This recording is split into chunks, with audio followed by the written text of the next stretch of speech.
getting people to understand what you do, what your purpose is, why you're there, what your product is, what you're selling, but in the right way.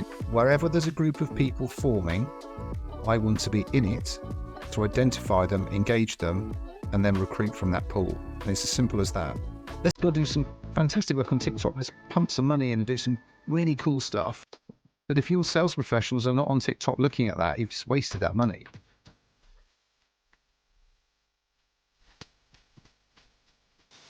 Hello everyone, you're listening to the Recruiting Revolution. For today's episode, we have Andy Hedworth from Worthing, United Kingdom. Andy is the Deputy Director of Talent Acquisition at HM Revenue and Customs. Andy is an author of best-selling book, Social Media Recruiting. Andy has won multiple awards in the human resource community and a globally recognized keynote speaker in the human resource community, and bringing a wealth of experience across a diverse spectrum of industries for 3 decades now.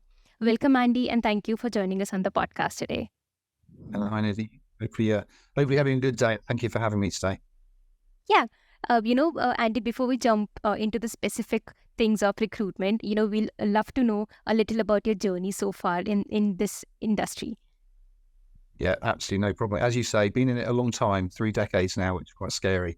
So my recruitment journey is I started in recruitment and I didn't even know what recruitment was, and went into a recruitment agency for a job 30 odd years ago, and then that was the start of it. And they just said to me, do you fancy a career in recruitment? And I've never heard of it, but subsequently joined them.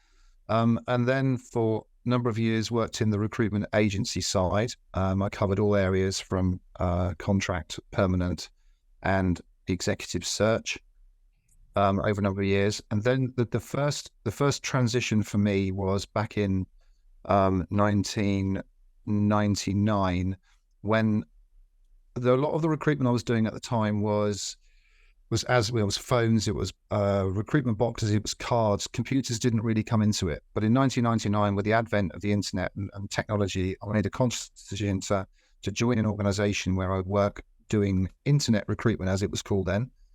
Then, of course, 2000 came along with the global .com boom that we had. And that's what sort of really started it. So stage one for me was transitioning from old school, pick up the phone, talk to people doing it, to technology. And from a person that gets excited by and is an early adopter of technology, the ability to then start to find CVs and people on Google back in 2002, 2003 was really exciting. Then we had the likes of Twitter come along, and then we had the social boom that happened from about 2005 with LinkedIn, etc. And by that stage, I'd left working for other people and thought, well, I can do this.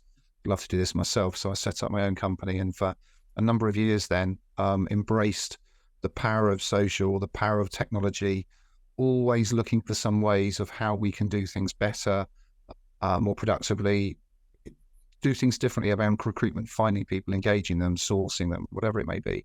And went right through the social process really over those years. And it took about 10 years for social to land properly in corporate life. There were pockets of it, and I was consulting and speaking and working with companies all over the world doing that during that period of time, which was absolutely fantastic, and loved it, and wrote 2 books, one of them, the second one, becoming a bestseller, as you said, Nidhi. And then I got a phone call 7 years ago that sort of then gave me my next transition. So I've been in the private sector all my career and working with companies, all over the place, large and small, across the world.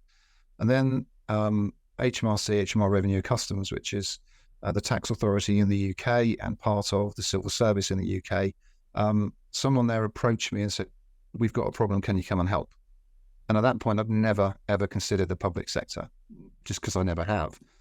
And, 30 minutes later, after a hard sales pitch from my now boss, actually, funny enough, I said, yeah, go on, we'll give it a go. So I went in for a 6-month period for an interim to go and do a strategy and a social media strategy and a recruitment strategy to try and help them deliver. I think the brief was about 1,000 digital professionals in 18 months, which was, incredible tall order, but it was required as part of the digitization of the tax service. So basically brought the outside world in. I changed system processes, the way we did things. I brought technology in. I brought vendors like Indeed and LinkedIn in, and really changed the way that we perceived and did recruitment to recruit tech people.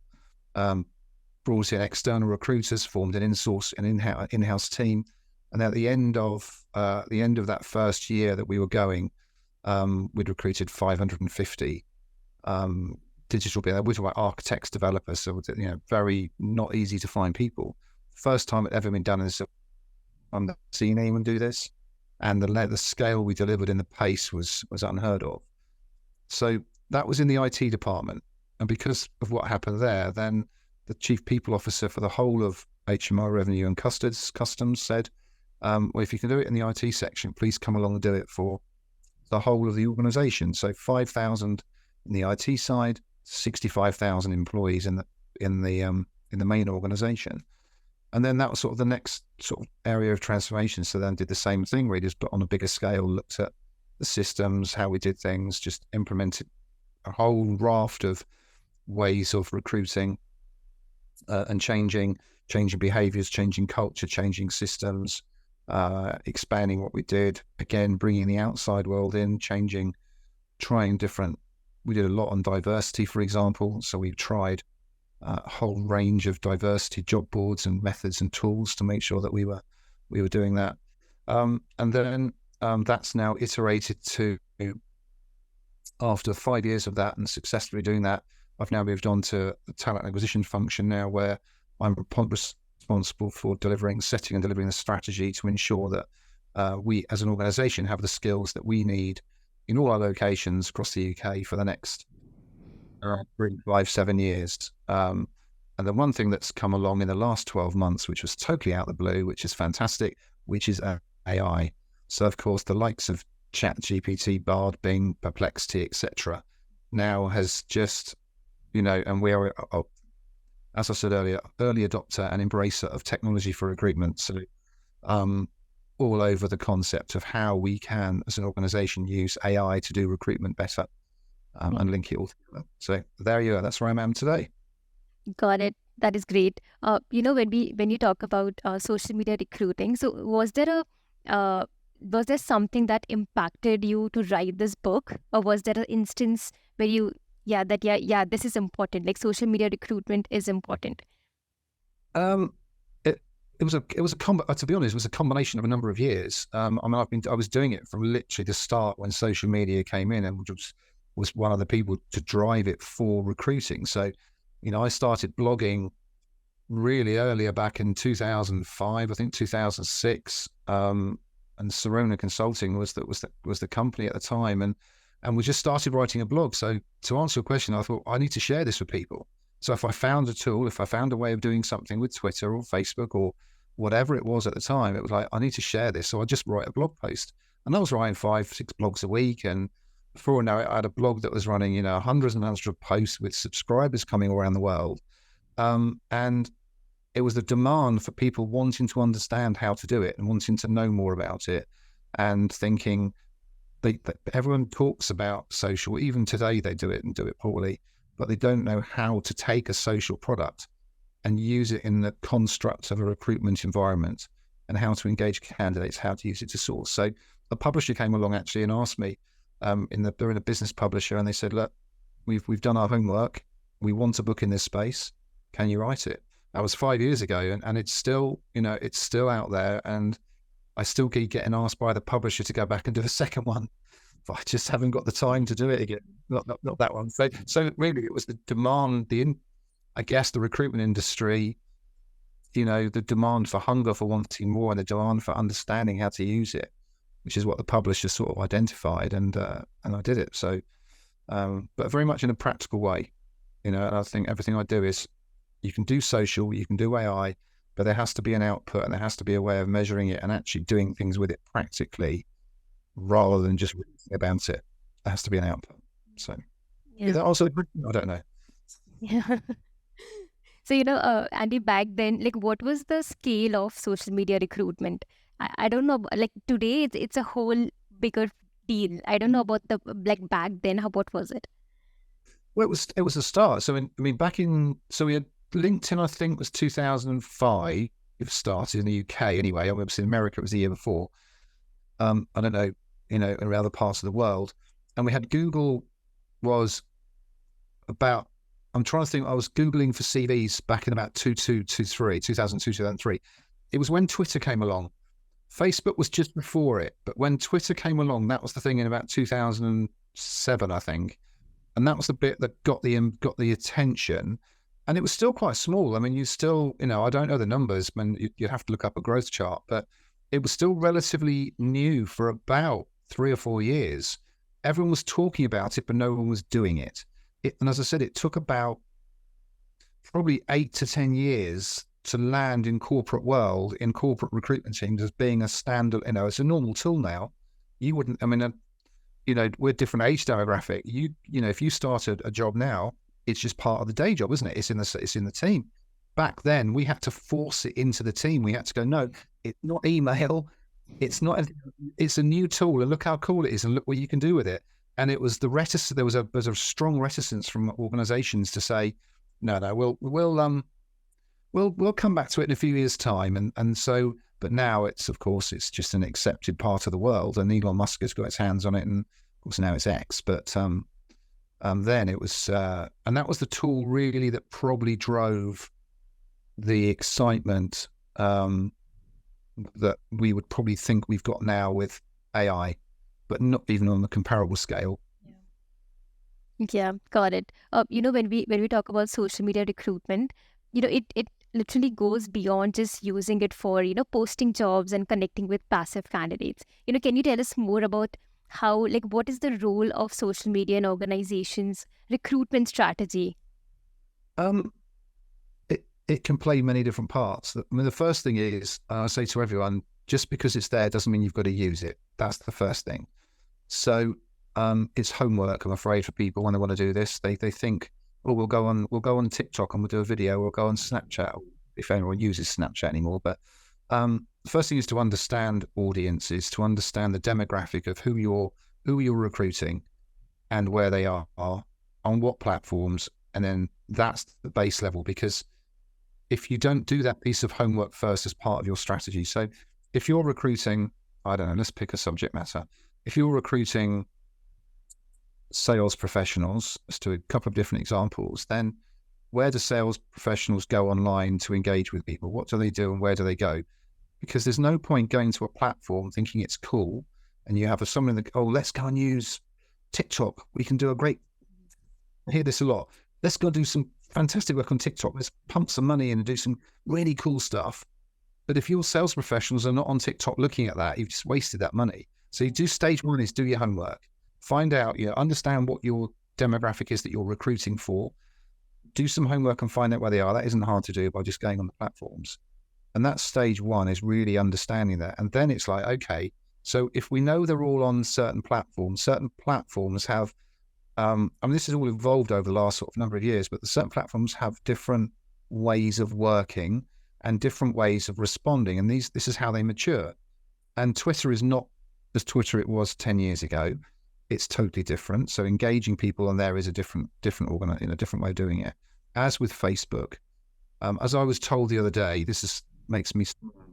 Someone said that we were talking in a meeting about this exact subject. So we had a group of people in a room and we were going, right, let's have a look at the social platforms. Where are people on? Someone mentioned Facebook, and they just went, it's for the oldies. Don't go there. No one goes on Facebook anymore.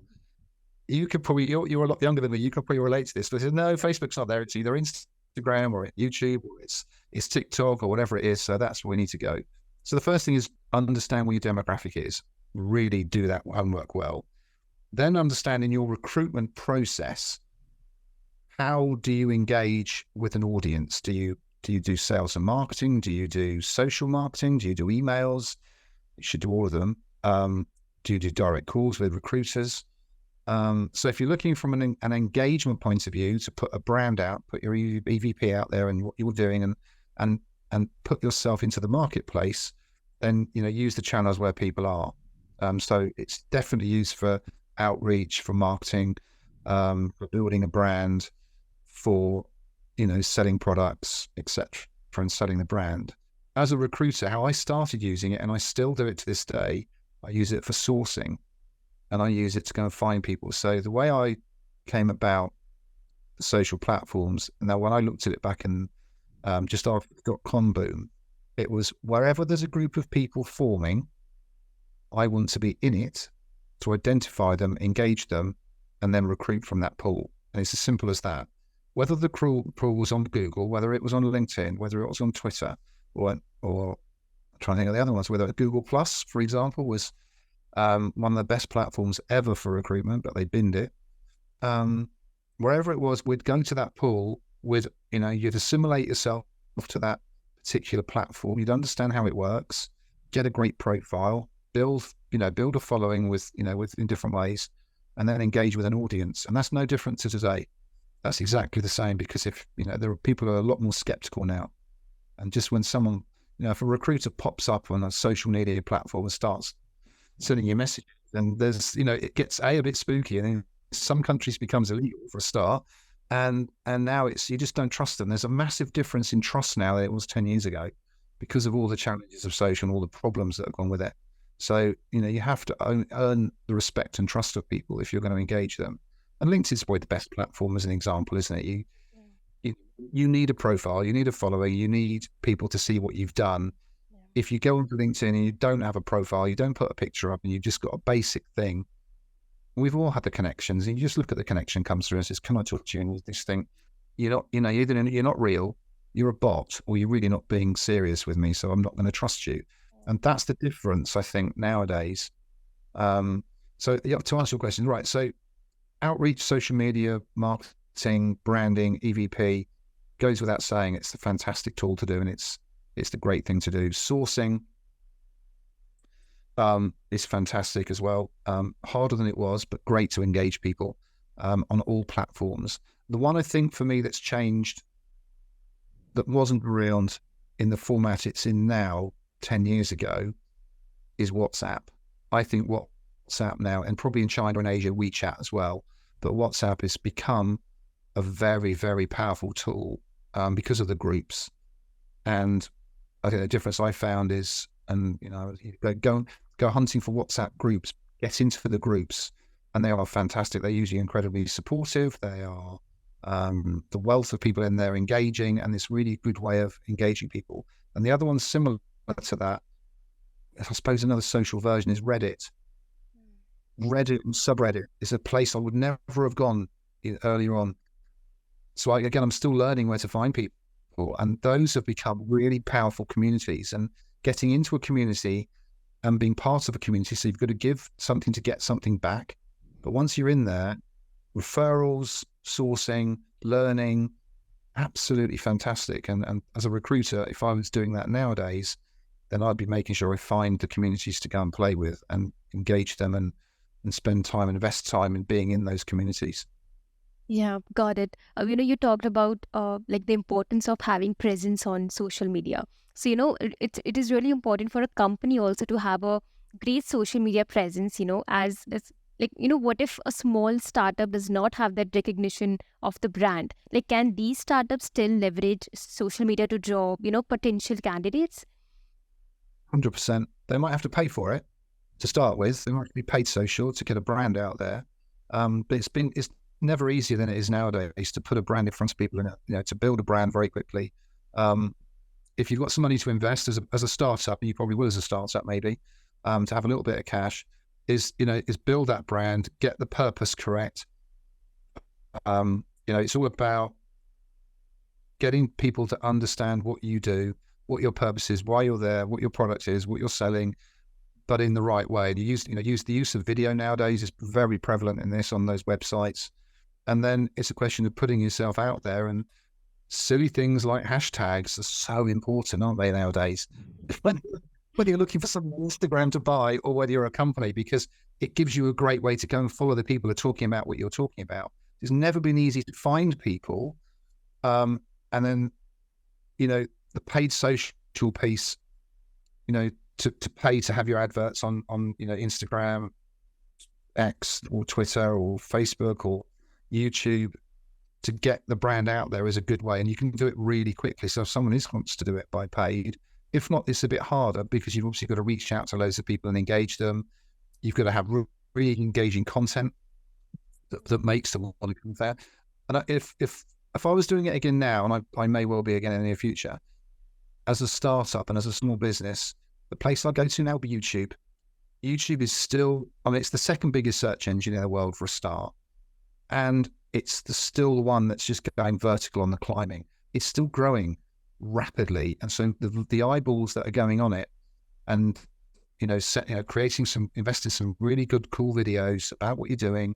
Don't make them boring, make them fun, do some shorts as well. And then you've then got collateral to have a brand on, then you can use the same collateral on LinkedIn, the same collateral on Instagram, and suddenly you have this consistent message with, cool, funky videos or whatever they are about what you're doing.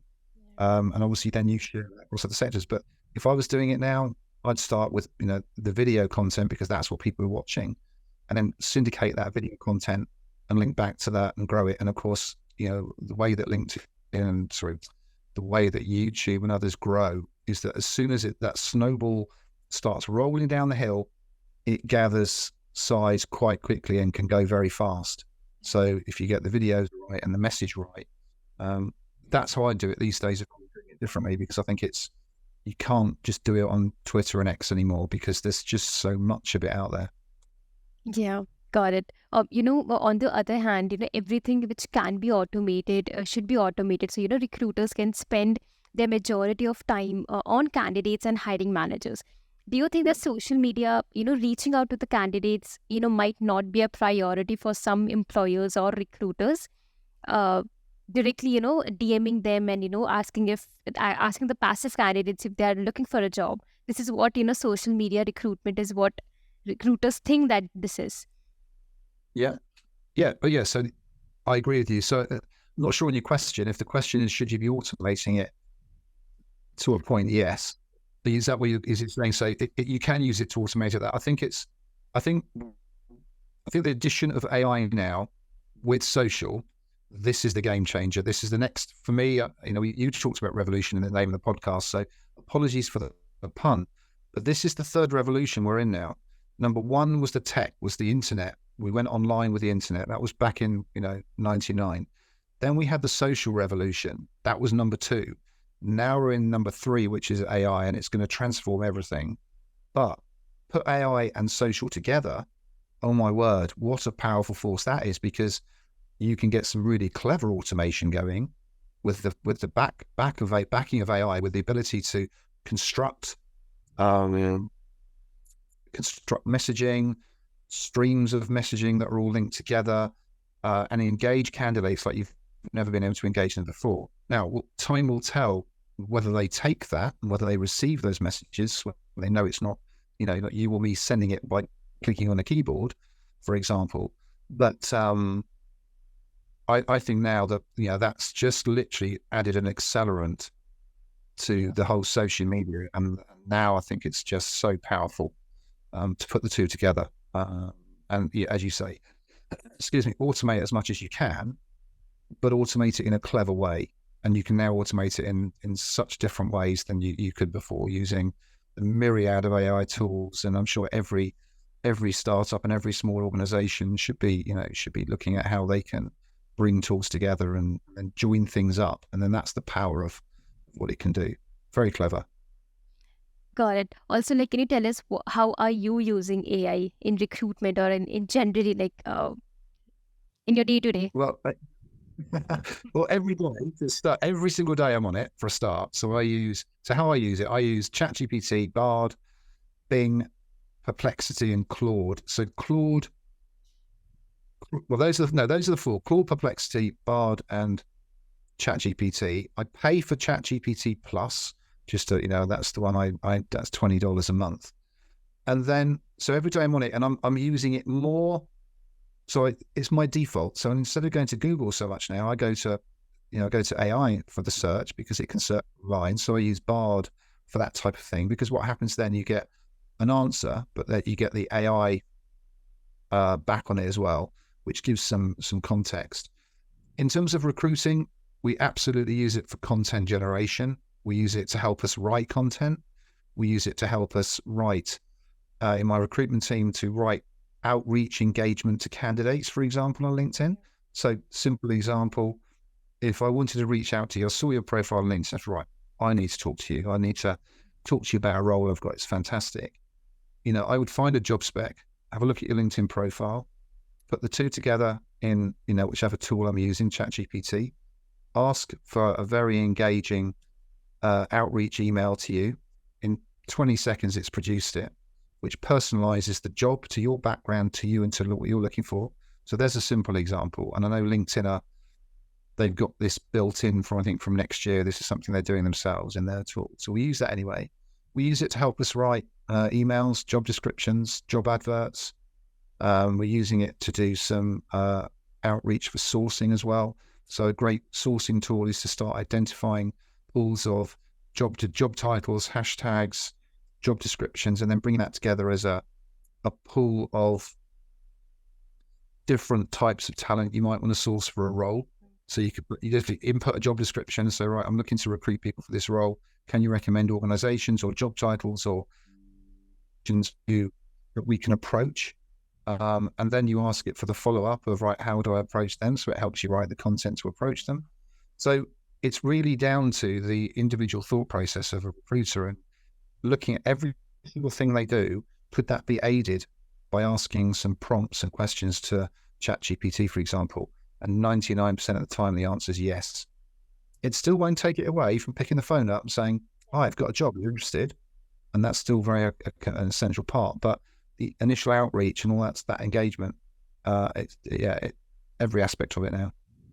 Got it. That is amazing. Like when we talk about social media recruitment, like what are your best tips for employers to improve their social recruiting? Sound weird. This is going to sound weird. Go and look at your own social media. Go and do it as if you were a candidate. Go and do it as if you were a potential person that wanted to join your company, and go and engage with it yourself first to see what it's like. Is it engaging you for a start? Look at the content you're sharing. So imagine you're on Twitter, or imagining you're on, whatever platform you've got it on LinkedIn. So the first thing is go and have a look at what you're doing. Then ask, quick surveys, internal survey to your staff. Do they engage with it? Do they recognize it? Does it represent you as an organization? So you're checking your EVP, basically. You're checking whether your brand, whether what you're selling externally resonates with what you're doing internally. And that's really important, because what you don't want is to sell this image on social, make it really cool, funky, great. The Googles of this world, slides from the floors and, bowls of fruit and sweets and cakes on the table. If when that person walks in the door, it's completely opposite. And it's not like that at all. So be real and honest. And my advice is get your employees to do your videos. So user-generated content. Don't go and employ a marketing agency. Don't go employ a comms team. Let them manage it. But let your employees tell the story. Get honest, transparent stories about what it's like to work there, why they came to work there, their careers, and use that content. Obviously, you have to do some editing. I get that. And then use that. That's going to be the lifeblood of the real passion for people wanting to come to work for you. And those videos are so powerful. We just don't do enough of them. We don't do enough of them as an organization for different reasons. But it's people go on YouTube and they go on Instagram or watch the stories. They like. There's a reason why Facebook have got Facebook stories. Instagram have got Instagram stories, and so have YouTube got shorts. There's a reason for that, because people watch them. So put yourself where they're going to watch and make it real. And you don't have to spend loads of money. iPhones now are fantastic. iPhone videos, iPhone cameras, the video, the audio is more than acceptable. Stick it on a tripod, maybe a microphone. You don't need anything else. Got it. So, but I think, nowadays it's so much easier to do than it was, when I was doing it. Yeah, got it. On social media, there are, several companies who are buying, say great place to work at. And, they like how this social media can, go wrong right now. Yeah. There's an award that if you know the award like Great Place to Work With, there's an award. So there are a lot of companies who are putting out the companies are great place to work with, but on the contrary, they might not be. Oh, 100%. Yeah, 100%.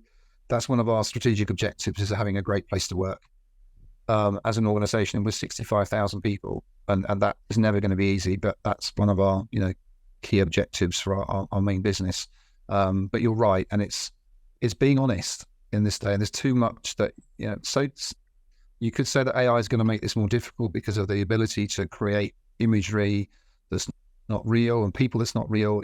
I could fill a video with people on that, AI people that don't really exist. I mean, how real is that? It's not. So I agree with you completely. It's to be a great place to work, you have to be transparent, you have to be honest, and you have to be engaging to the people that are here.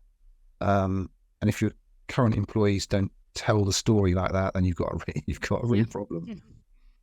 Got it. Like we are coming to an end to the podcast, and as my last question, what do you think is future of recruitment from your perspective?